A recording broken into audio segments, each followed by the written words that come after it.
La corrosión del carácter, por Richard Sennett. 3. 1. A la deriva.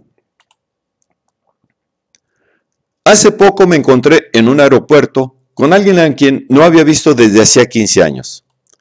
25 años antes había entrevistado al padre de Rico, como lo llamaré en adelante, cuando escribí un libro sobre la clase obrera americana titulado The Hidden Injuries of Class. Enrico, su padre, trabajaba entonces como portero y tenía muchas esperanzas puestas en su hijo, que estaba entrando en la adolescencia y era un chico que destacaba en los deportes. Cuando 10 años más tarde dejé de ver al padre, Rico acababa de completar sus estudios universitarios. En la sala de espera de nuestra compañía aérea, Rico daba la impresión de haber realizado todos los sueños del padre. Llevaba un ordenador en un elegante estuche de piel, iba vestido con un traje que yo no podría permitirme y lucía un grueso anillo de sello. Cuando nos conocimos, Enrico llevaba 20 años limpiando lavabos y suelos de un edificio de oficinas del centro. Lo hacía sin rechistar, pero tampoco pretendía estar encarnando el sueño americano. Su trabajo tenía un único objetivo a largo plazo: servir a su familia. Había tardado 15 años en ahorrar el dinero necesario para comprar una casa en un barrio residencial de las afueras de Boston, rompiendo así los lazos que lo mantenían unido a su viejo barrio italiano. Una casa en las afueras era mejor para los críos. Luego, Flavia, su esposa, comenzó a trabajar como planchadora en un centro de limpieza en seco. Cuando conocí a Enrico, en 1970, él y Flavia estaban ahorrando para poder pagar la educación universitaria de sus 2 hijos. Lo que más me sorprendió de Enrico y su generación fue cuán lineal era el tiempo en su vida, año tras año en empleos que raramente presentaban cambios en lo cotidiano. En ese tiempo lineal, los logros eran acumulativos. Enrico y Flavia comprobaban todas las semanas cómo crecía su cuenta de ahorros. Medían su vida doméstica por las diversas mejoras y añadidos que hacían en su casa. Además, la época que vivían era predecible. Las sacudidas de la Gran Depresión y de la Segunda Guerra Mundial habían quedado atrás. Los sindicatos protegían sus puestos de trabajo. Por eso, aunque en el momento en que lo conocí, Enrico apenas tenía 40 años, ya sabía exactamente cuándo iba a jubilarse y con cuánto dinero contaría entonces. El tiempo es el único recurso del cual pueden disponer gratuitamente los que viven en el escalón más bajo de la sociedad. Para acumular tiempo, Enrico necesitaba lo que el sociólogo Max Weber llamó una jaula de hierro, una estructura burocrática que racionalizaba el uso del tiempo. En el caso de Enrico, las normas de antigüedad por las que se regía su pensión estatal proporcionaba esa armazón. Añadiendo a estos recursos su disciplina, el resultado fue más que rentable.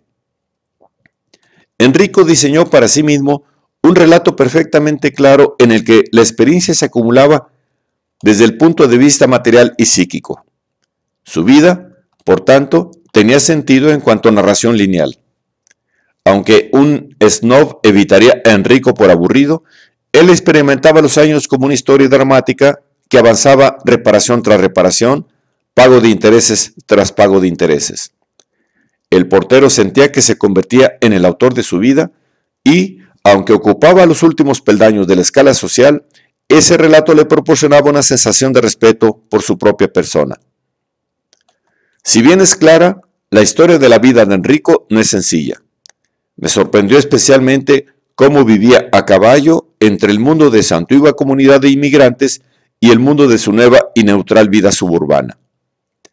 Entre sus nuevos vecinos, Enrico vivía como un ciudadano tranquilo y modesto.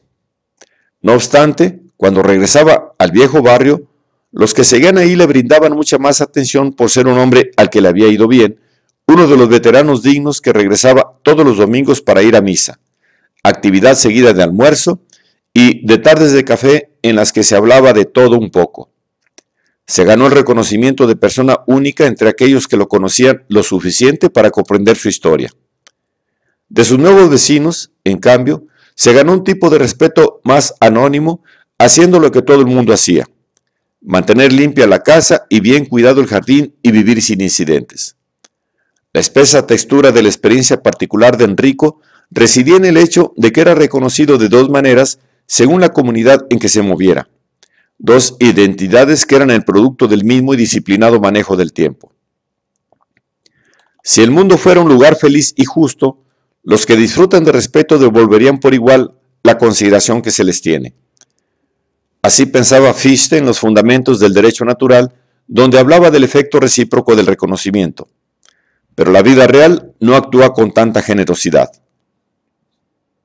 A Enrico, por ejemplo, no le gustaban los negros, aunque había trabajado pacíficamente muchos años con otros porteros que eran negros. No le gustaban tampoco los inmigrantes no italianos, como los irlandeses, aunque su propio padre solo chapurreaba el inglés. Tampoco podía admitir las peleas familiares y no tenía aliados de clase. Sin embargo, lo que menos le gustaba era la gente de clase media. Decía que nosotros lo tratábamos como si fuera invisible, un cero a la izquierda. El resentimiento del portero se complicaba con su miedo a que, a causa de su falta de educación y su baja categoría social, tuviéramos un secreto derecho a hacerlo. A su capacidad de resistencia oponía la lastimera autocompasión de los negros, la injusta intrusión de los extranjeros y los privilegios inmerecidos de la burguesía. Aunque Enrico sentía que había alcanzado cierto honor social, no toleraba la idea de que su hijo, Rico, repitiera su historia. El sueño americano de movilidad social ascendente era un poderoso motor para mi amigo. No entiendo una sola palabra de lo que dice. Alardeó ante mí Enrico varias veces cuando su hijo llegaba del colegio y se ponía a hacer los deberes de matemáticas. Oí también a muchos otros padres decir que de sus hijos cosas como "no lo entiendo", en tonos más duros, como si los críos los hubieran abandonado. Todos violamos de una manera u otra el lugar que nos ha sido asignado en el mito familiar, pero la movilidad ascendente le da a ese pasaje un giro peculiar. Rico y otros jóvenes que ascendieron en la escala social a veces sentían vergüenza por el acento de clase trabajadora y por los modales toscos de sus padres, pero con mayor frecuencia se sentían ahogados por la interminable estrategia de contar hasta el último céntimo y manejar el tiempo con cuentagotas. Estos niños privilegiados querían embarcarse en un viaje menos forzado. Ahora, muchos años más tarde, gracias a mi encuentro en el aeropuerto, tuve oportunidad de ver cómo le habían ido las cosas al hijo de Enrico. Debo confesar que no me gustó mucho lo que vi en la sala del aeropuerto. El costoso traje de Rico puede haber sido solo el plumaje requerido por el trabajo, pero el anillo, signo distintivo de una historia familiar de élite, parecía al mismo tiempo una mentira y una traición al padre. No obstante, las circunstancias que hicieron que Rico y yo coincidiéramos en un largo vuelo. Ni él ni yo hicimos uno de esos típicos viajes americanos en que un desconocido vomita todas sus emociones encima de otro, recoge un equipaje más tangible cuando el avión aterriza y desaparece para siempre.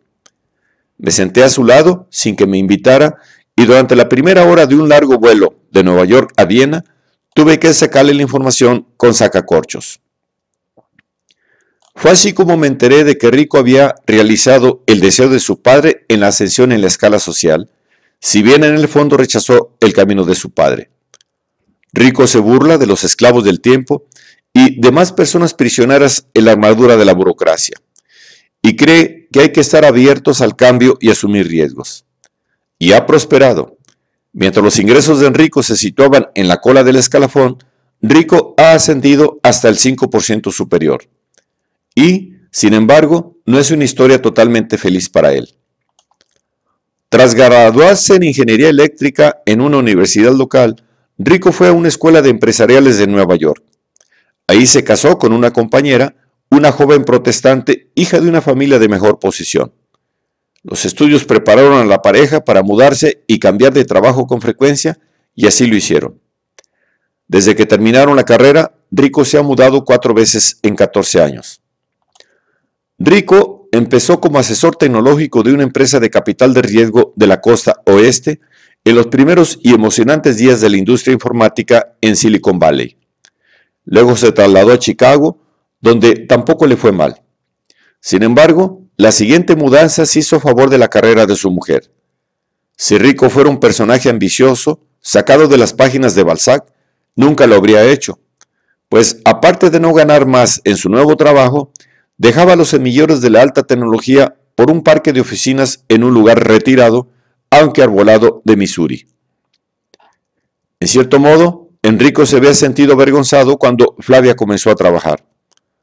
Rico ve a Janet, su mujer, como a una colega en pie de igualdad y se ha adaptado a ella. Fue entonces, en el momento en que la carrera de Janet despegó, cuando comenzaron a llegar los niños. En el parque de oficinas de Missouri, las incertidumbres de la nueva economía afectaron también al joven Rico. Mientras Janet era ascendida, Rico se vio afectado por un recorte de plantilla, pues su empresa fue absorbida por otra mayor con sus propios analistas. Y por este motivo la pareja se mudó por cuarta vez y regresó al oeste para instalarse en un barrio residencial de las afueras de Nueva York.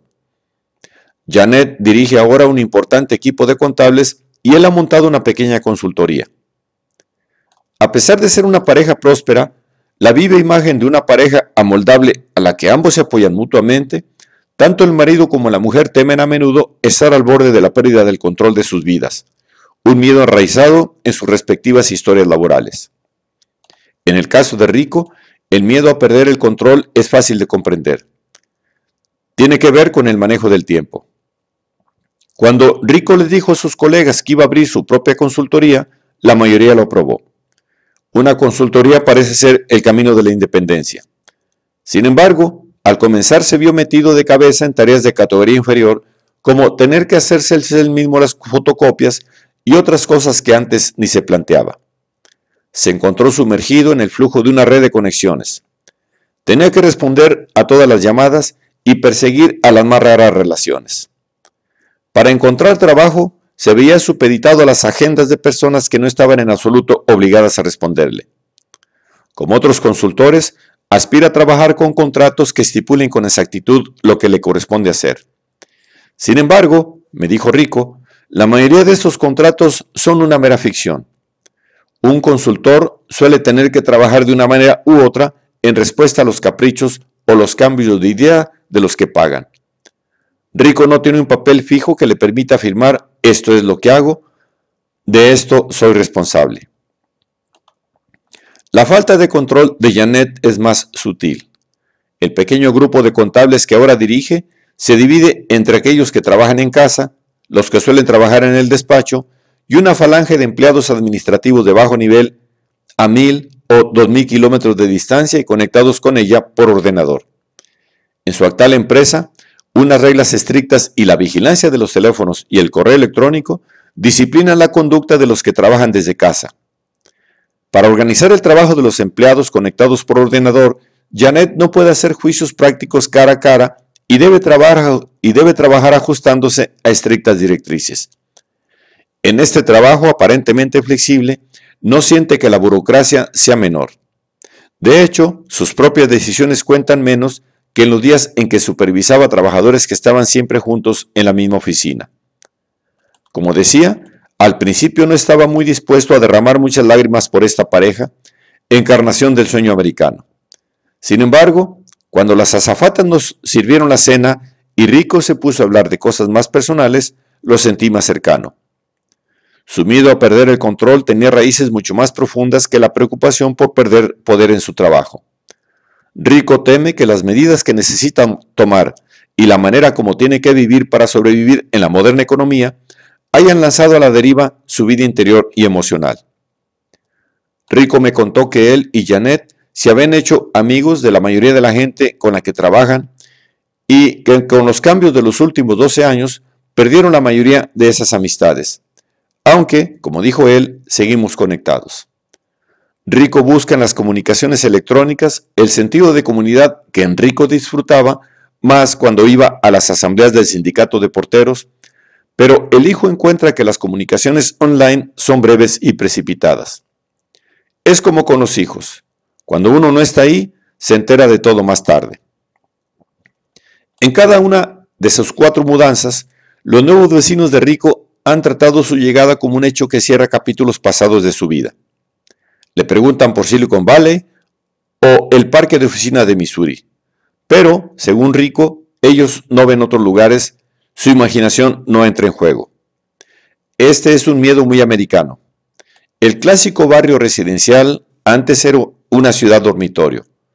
Durante la última generación apareció un nuevo tipo de barrio residencial más independiente del núcleo urbano desde el punto de vista económico, pero sin ser tampoco una ciudad o un pueblo.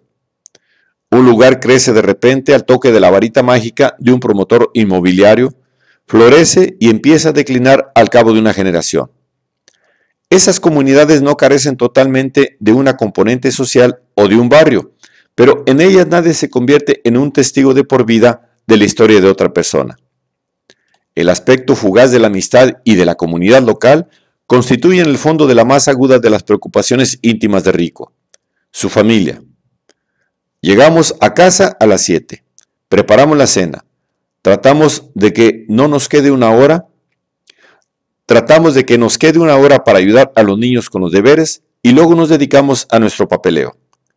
Cuando las cosas se ponen duras en su consultoría durante meses enteros, casi ya no sé quiénes son mis hijos. Le preocupa también la frecuente anarquía en la que se hunde su familia y le preocupa no ocuparse lo suficiente de sus hijos, cuyas necesidades no pueden programarse para que se adapten a las exigencias de su trabajo. Al oírlo, intenté tranquilizarlo. Mi mujer, mi hijastro y yo hemos soportado una vida de alta presión muy similar a la suya y hemos sobrevivido bastante bien. No eres justo contigo mismo, le dije. El hecho de que te preocupes tanto significa que estás haciendo por tu familia todo lo que puedes. Aunque mis palabras lo reconfortaron, yo lo había comprendido mal.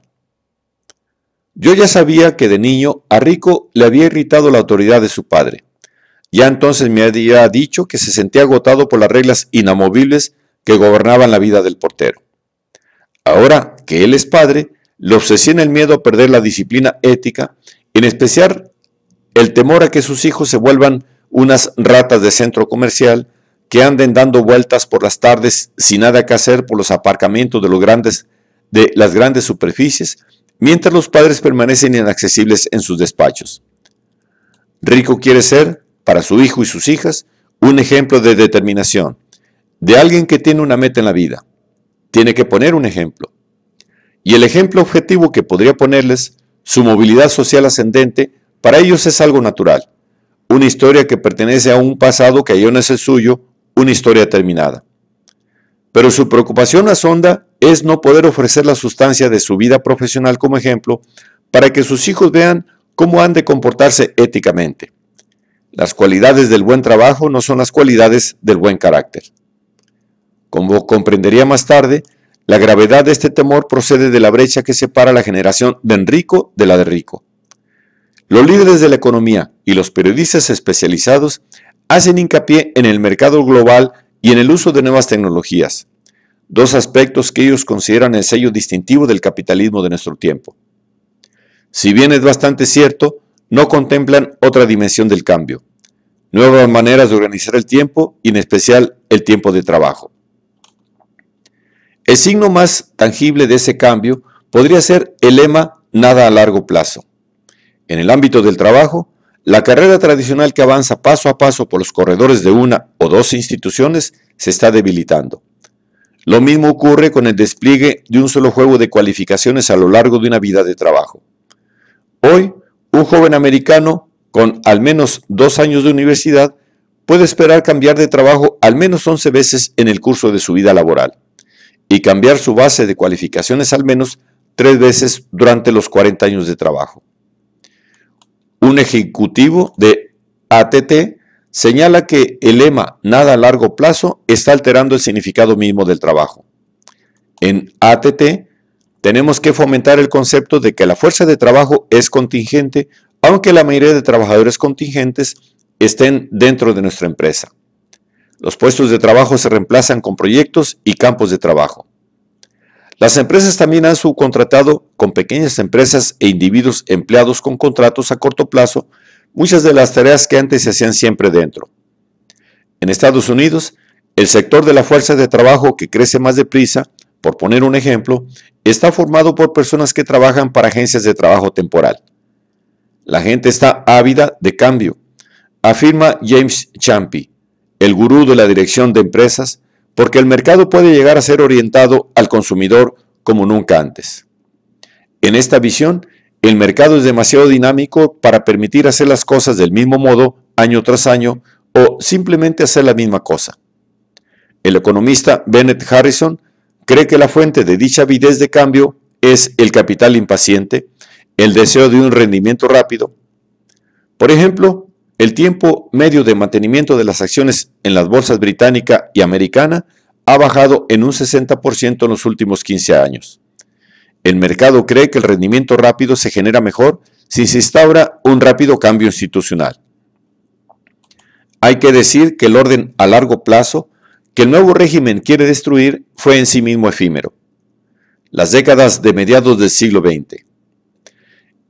El capitalismo del siglo XIX fue tambaleándose de desastre en desastre en los mercados bursátiles con una inversión empresarial irracional.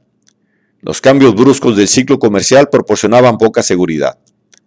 En la generación de Enrico, la generación posterior a la Segunda Guerra Mundial, ese desorden se controló hasta cierto punto en la mayoría de las economías avanzadas. Unos sindicatos fuertes, las garantías del estado del bienestar y las empresas a gran escala se combinaron para producir una era de relativa estabilidad. Este periodo aproximado de 30 años define el pasado estable, ahora amenazado por un nuevo régimen. Un cambio en la moderna estructura institucional ha acompañado el trabajo a corto plazo, con contrato o circunstancial. Las empresas han intentado eliminar capas enteras de burocracia para convertirse en organizaciones más horizontales y flexibles.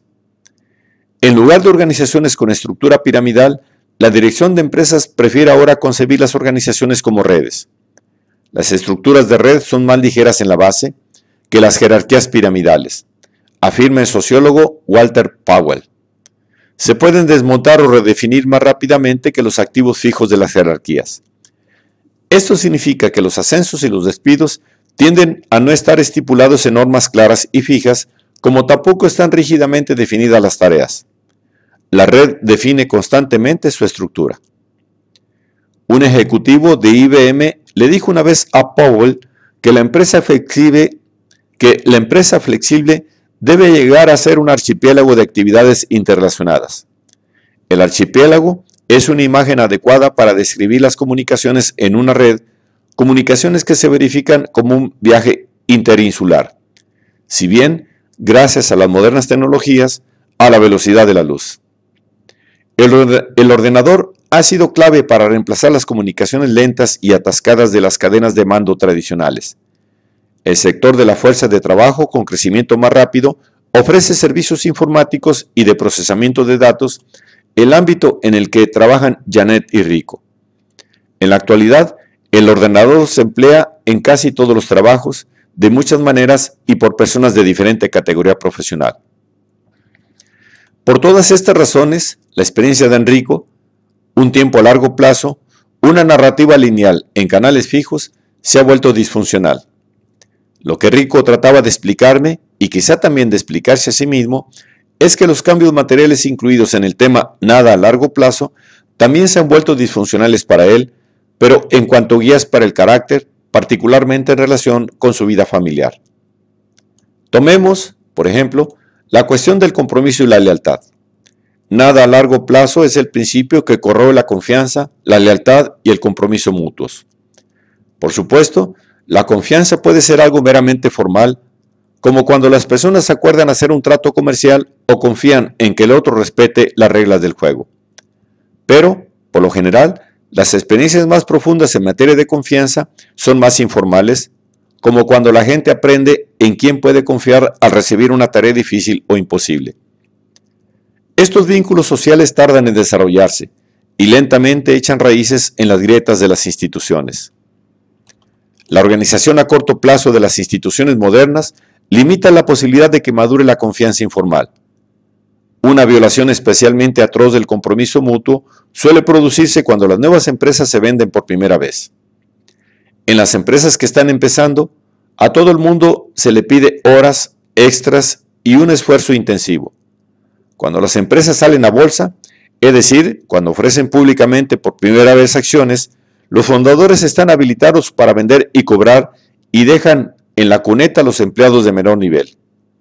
Si una organización, sea vieja o nueva, opera como una estructura de red flexible más que con una rígida estructura de mando en la cumbre, la red también puede debilitar los vínculos sociales. El sociólogo Mark Granovetter dice que las modernas redes institucionales están marcadas por la fuerza de los vínculos débiles, con lo cual en parte quiere decir que las formas fugaces de asociación son más útiles que las conexiones a largo plazo y en parte también que los lazos sociales sólidos, como la lealtad, han dejado de ser convincentes. Estos lazos débiles están integrados en el trabajo de equipo, en el cual el equipo pasa de una tarea a otra y el personal que lo forma cambia durante el proceso. Por el contrario, unos vínculos sólidos dependen de una asociación larga. En un plano más personal, dependen de una disposición a establecer compromisos con los demás. Dados los lazos típicamente débiles y de corta duración imperantes hoy en las instituciones, John Kotter, profesor de la Harvard Business School, aconseja a los jóvenes que trabajen en el exterior más que en el interior de las organizaciones. Defienden el trabajo de consultoría más que enredarse en empleos de larga duración. La lealtad institucional es una trampa en una economía en la que dos conceptos comerciales, el diseño de los productos, el espionaje de los competidores, el equipo de capital y toda clase de conocimientos tienen unos periodos de vida verdaderos mucho más breves. Un consultor que dirigió una reciente reducción de plantilla en IBM declara que una vez que los empleados comprenden lo que no pueden depender de la empresa, se vuelven comercializables.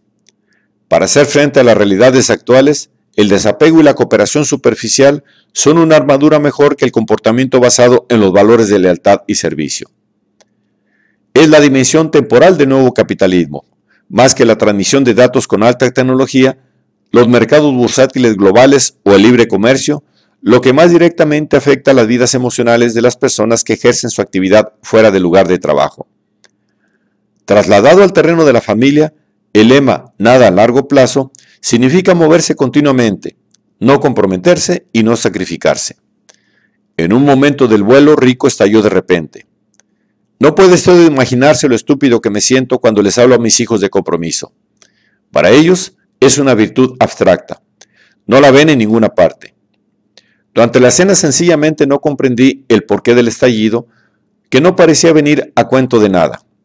Pero ahora su significado se me ha vuelto más claro, entendido como un reproche que Rico se hacía a sí mismo. Lo que Rico quiere decir es que los niños no ven que el compromiso se practique en la vida o en la generación de sus padres. Rico también detesta el hincapié que se hace en el trabajo de equipo y el debate abierto que caracteriza a un lugar de trabajo flexible y progresista, una vez que sus valores se trasladan a la intimidad. Si se practica en casa, el trabajo en equipo es destructivo y refleja una falta de autoridad y de orientación en la educación de los niños. Él y Janet, me dijo, han visto a demasiados padres discutir hasta la saciedad todos los asuntos familiares por miedo a decir no. Padres que escuchan demasiado bien, que comprenden todo maravillosamente en lugar de imponer la ley. Y han visto el resultado. Demasiados niños desorientados. Las cosas tienen que tener lógica, me dijo Rico. Una vez más, al principio no lo entendí y me explicó lo que quería decir en relación con la actividad de ver la televisión. Quizá de manera excepcional, Rico y Janet discuten con sus dos hijos varones, la relación entre las películas o telecomedias que los niños ven por televisión y los sucesos de los periódicos. De lo contrario, todo es solo un batiburrillo de imágenes. Sin embargo, la mayor parte de las veces esas conexiones tienen que ver con la violencia y la sexualidad que los niños ven por televisión. Enrico utilizaba siempre sencillas parábolas para plantear en casa cuestiones relacionadas con el carácter. La fuente de esas parábolas era su trabajo. Portero, por ejemplo, puedes darle la espalda a la sociedad, pero no por eso va a desaparecer. Cuando conocí a Rico en su adolescencia, reaccionaba con cierta vergüenza a esta filosofía casera. Por eso, al reencontrarlo, le pregunté si él también hacía parábolas o extraía reglas éticas de su experiencia en el trabajo. Primero evitó responder directamente. En la televisión no se ve mucho de eso, pero luego me respondió, bueno, no, yo no hablo de esa manera. El comportamiento que cosecha buenos resultados, o incluso solo la supervivencia en el trabajo, le deja a Rico poco que ofrecer en el papel de padre modélico.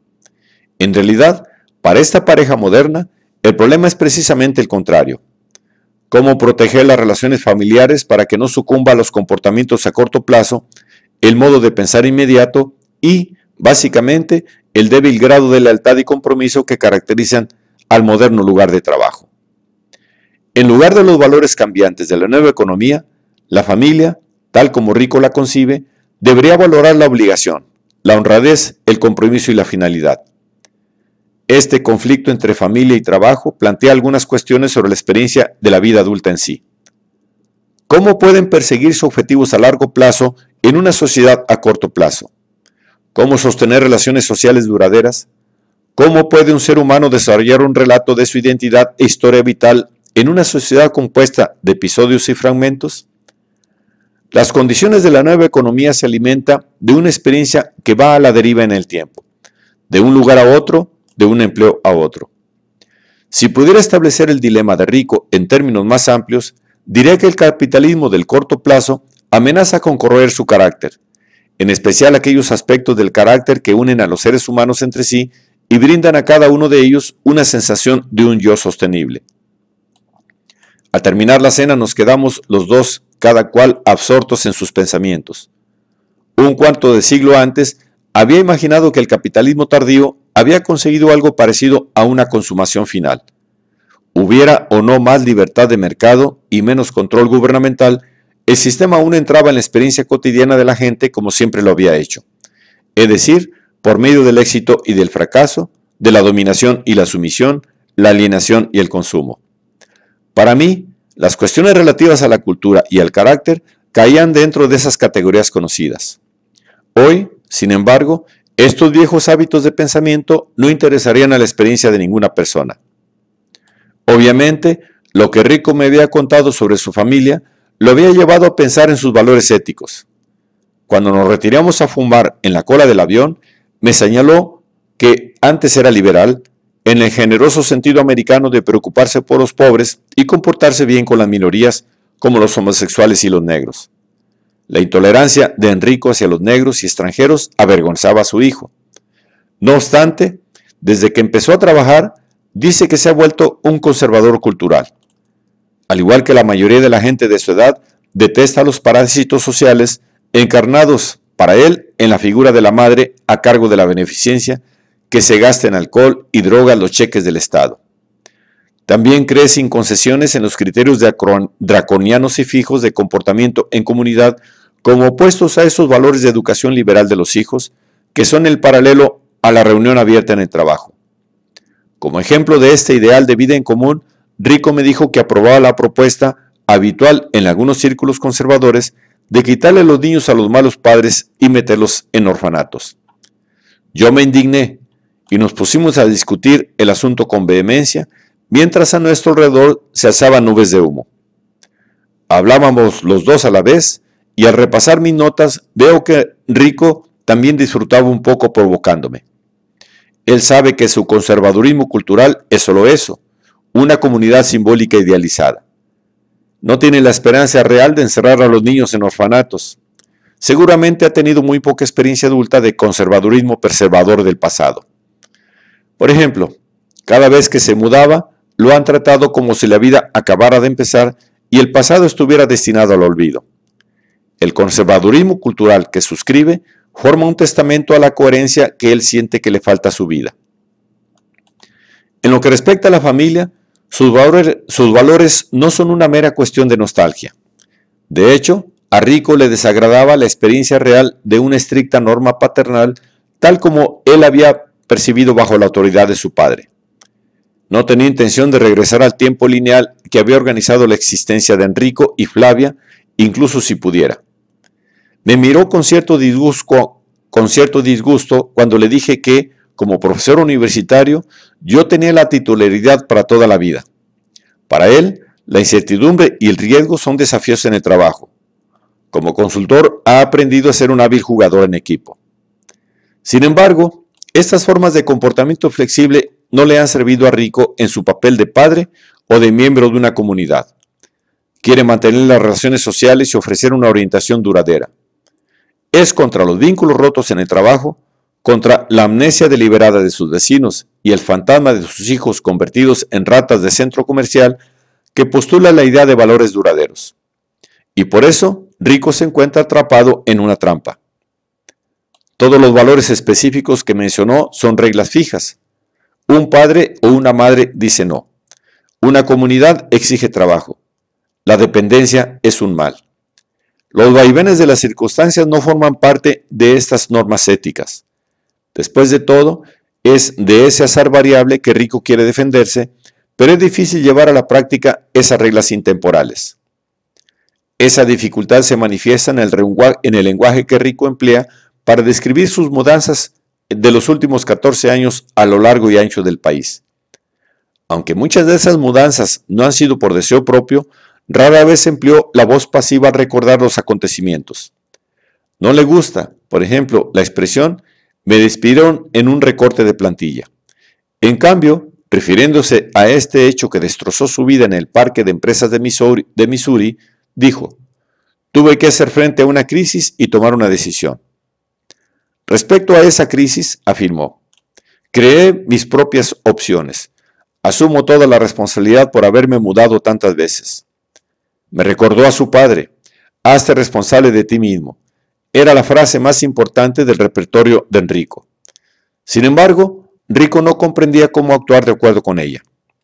Le pregunté: "Cuando te despidieron en Missouri, ¿por qué no protestaste? ¿Por qué no te defendiste?". "Claro que me enfadé, pero eso no sirve de nada.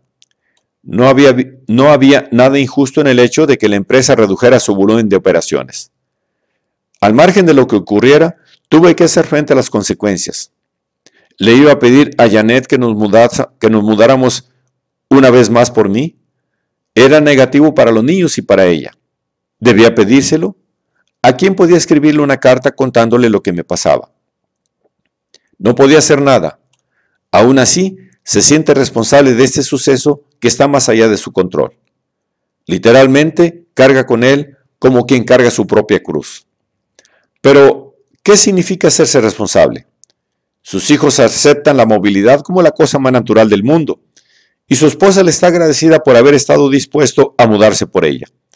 Sin embargo, la afirmación "asumo toda la responsabilidad por haberme mudado tantas veces" sale de Rico como un rebelde desafío.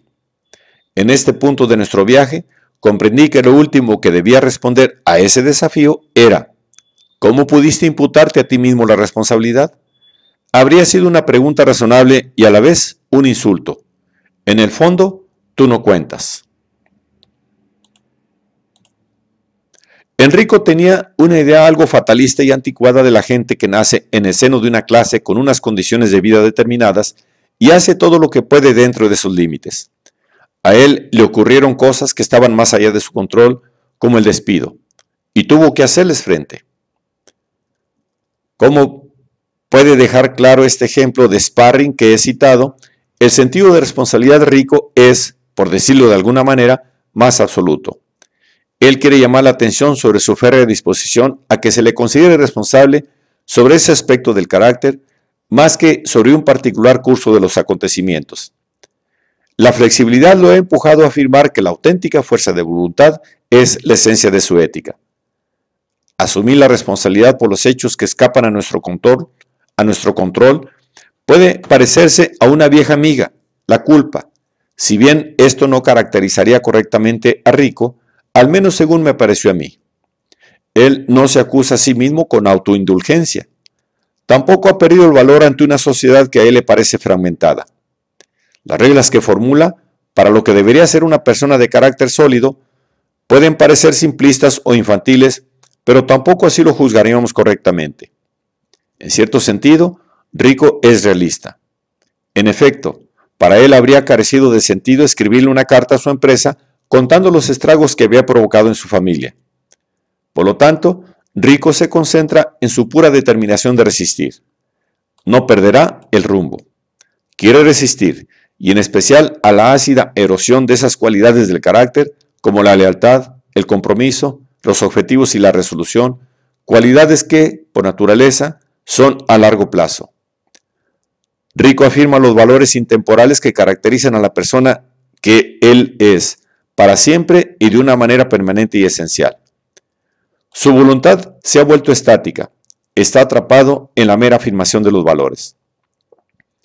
Lo que falta entre los polos opuestos, experiencia a la deriva y aseveración estática, es un relato que organice su conducta. Los relatos son más que simples crónicas de los acontecimientos. Dan forma al avance del tiempo, sugieren motivos que explicarían por qué ocurren las cosas, muestran sus consecuencias. Enrico tenía un relato para su vida, lineal y acumulativo, un relato con sentido en un mundo altamente burocratizado. En cambio, Rico vive en un mundo marcado por la flexibilidad y el cambio a corto plazo. Este mundo no ofrece muchas cosas que se parezcan a una narración, ni económica ni socialmente. Las empresas se desintegran o se fusionan. Los puestos de trabajo aparecen o desaparecen, como hechos desconectados. Según Schumpeter, la destrucción creativa, el pensamiento empresarial, requiere gente que se sienta cómoda sin calcular las consecuencias del cambio o gente que no sepa qué ocurrirá a continuación. La mayoría, sin embargo, no se siente tranquila con los cambios que se producen de esta manera despreocupada y negligente. Es cierto que Rico no quiere vivir como un hombre schumpeteriano, aunque en la cruel lucha por la supervivencia no le haya ido mal. Cambio solo significa a la deriva. A Rico le preocupa que sus hijos naveguen ética y emocionalmente, pero, igual que con sus jefes, tampoco a sus hijos puede escribirles una carta capaz de orientarlos a lo largo del tiempo. Las lecciones que quiere enseñarles son tan intemporales como su propio sentido de la determinación, lo cual significa que sus preceptos éticos se aplican a todos los casos y a cualquiera en particular. Las confusiones y ansiedades que provoca el cambio han generado en él ese paso al extremo opuesto. Tal vez esa sea la razón que le impide presentarles a sus hijos su propia vida como un relato ejemplar y la razón por la cual, al escucharlo, uno no tiene la sensación de que su carácter se desarrolla y sus ideales evolucionan.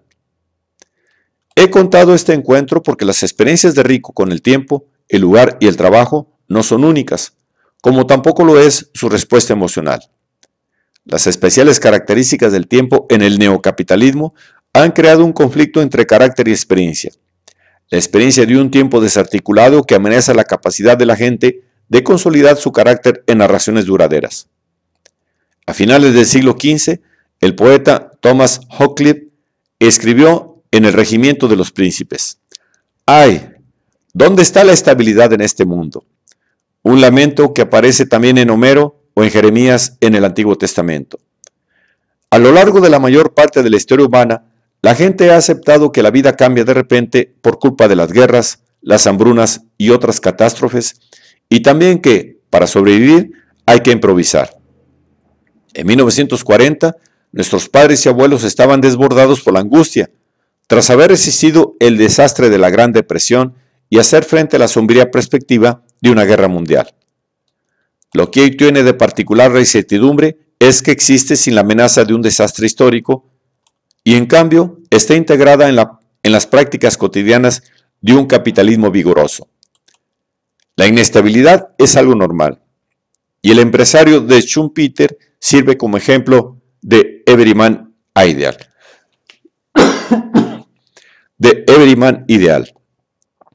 Es posible que la corrosión del carácter sea una consecuencia inevitable. La consigna nada a largo plazo desorienta la acción planificada, disuelve los vínculos de confianza y compromiso y separa la voluntad del comportamiento. Creo que Rico sabe que es, a la vez, un hombre de éxito y un hombre confuso. El comportamiento flexible que le ha traído el éxito está debilitando su propio carácter en modos que no tienen una solución práctica. Si es un everyman de nuestro tiempo, su universalidad puede residir en ese dilema.